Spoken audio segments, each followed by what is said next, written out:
Just this week, 2 scammers pleading guilty to a $68 million fraud scheme tied to the state's Medicaid home care program. This Brooklyn business duo scammed Medicaid out of $68 million. Sakaya Khan and Osman Ijaz. This scam went on for 7 years, from 2017 to 2024. They scammed Medicaid on several fronts. So one, they had 2 adult daycare businesses where they would have their people, they had recruiters. This was like a community scam. They built a pipeline to drain Medicaid for $68 million.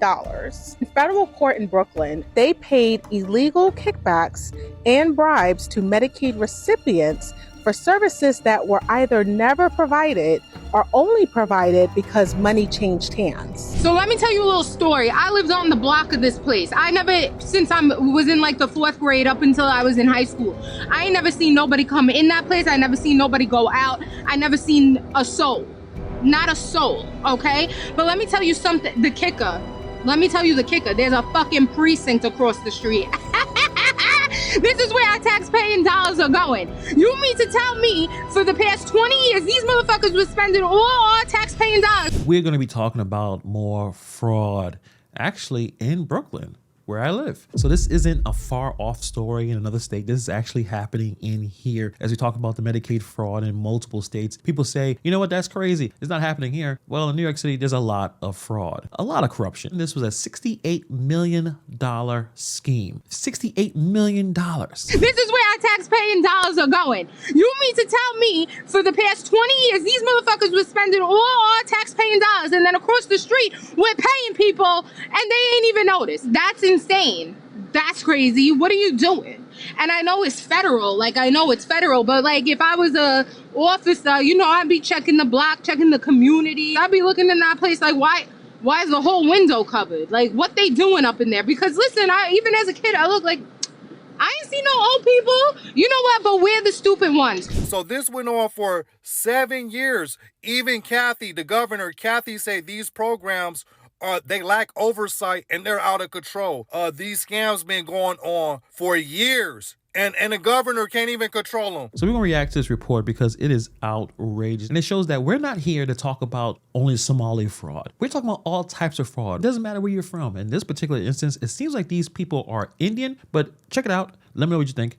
Let's get into it. Welcome back. We are turning now to the Big Apple, where new multi-million-dollar fraud schemes are coming to light.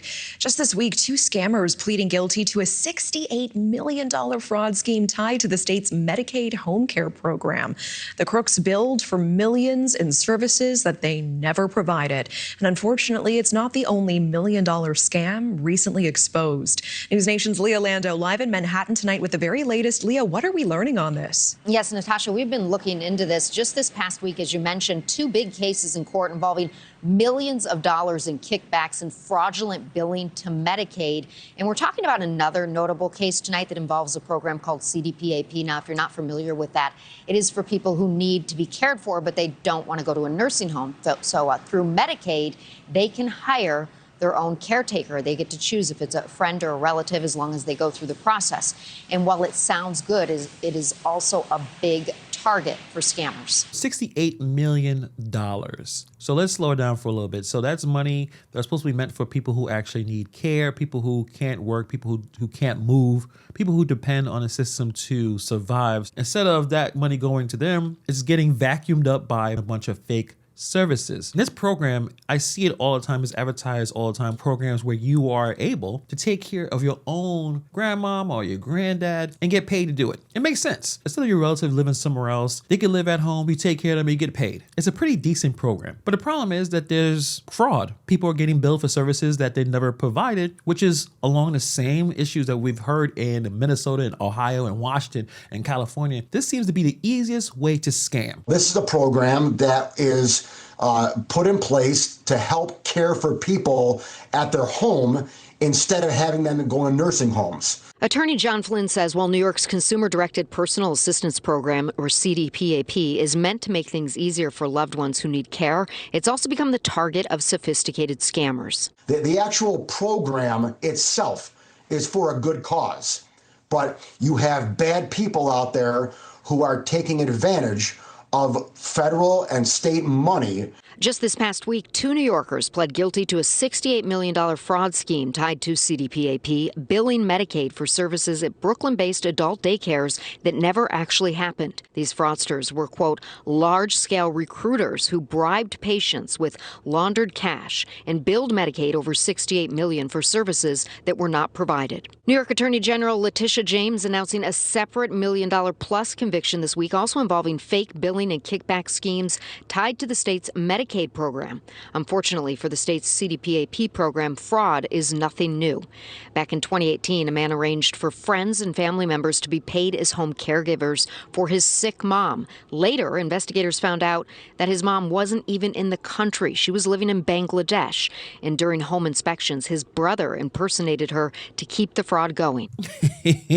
Yeah, and the problem is in India, they have the, I guess you can call it reputation. Unfortunately, some of them commit this type of fraud. We've seen this before. Minnesota did the same thing with the fake food sites with no food, but the check still went out. In Ohio, same story, home care billing, no oversight. California, the transportation scams. Patients never get picked up. So it really doesn't matter what state you're in, it's the same setup, same no oversight, and people are just out here doing whatever. It doesn't really matter where you come from. It looks like if there's a scam, someone's going to willing to do it. Because when the government is writing checks first and then asking questions later, this is what you get. Now they're going to bring up Letitia James announcing another Medicaid fraud conviction. Like, it's proof that the system is working. But if you listen closely, because this is how government tries to clean the optics. They parade one arrest. They'll have the press conference, they'll have the headline, while ignoring the giant hole in the boat that keeps flooding. Think about it. If enforcement was actually strong, you wouldn't have scams reaching tens of millions of dollars before someone steps in. You'll catch it early. You stop it from bleeding fast. But instead, it's always the same movie.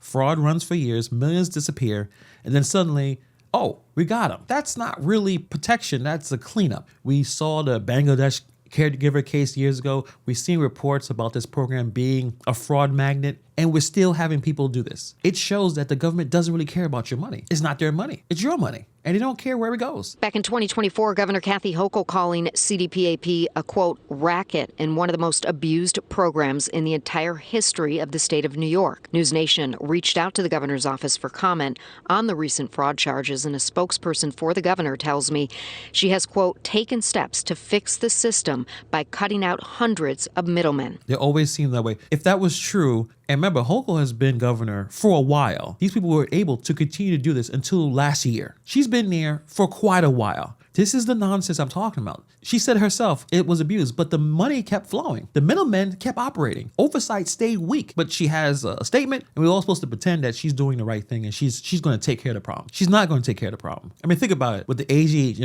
making arrests sounds tough, but it's all reactive. It's all after the damage. It's like bragging that you caught the burglar after they emptied the house. Minnesota officials said that they were cracking down too. Fraud exploded anyway. California prosecutions, they bragged about arrests, and billions still vanish. Ohio claimed reforms. Same scams kept popping up. And of course, New York is going to lead the way by walking the same exact road. One press release doesn't fix a broken system. That can't even stop someone that was getting paid to take care of someone that wasn't even in America. They wasn't sick in bed. They weren't receiving any home visits. They were not even physically here. They were in Bangladesh. And then when you look at the type flight inspections, a man can pretend to be a mother to fool the system. This is pretty sad. I mean, this is like a theater fraud. Like full costume, full script, full performance. Oversight is so weak that all you need is to pass is a body in a room and some paperwork. She has, quote, taken steps to fix the system by cutting out hundreds of middlemen. Yet the fraud continues. And Natasha, the governor's office also telling me that one example of Letitia James busting the transportation company owner is an example of efforts to stop this kind of crime from happening. And when Republicans asked for an audit of the CDPAP program here in New York, Hochul calling that a political stunt, saying there are already measures in place.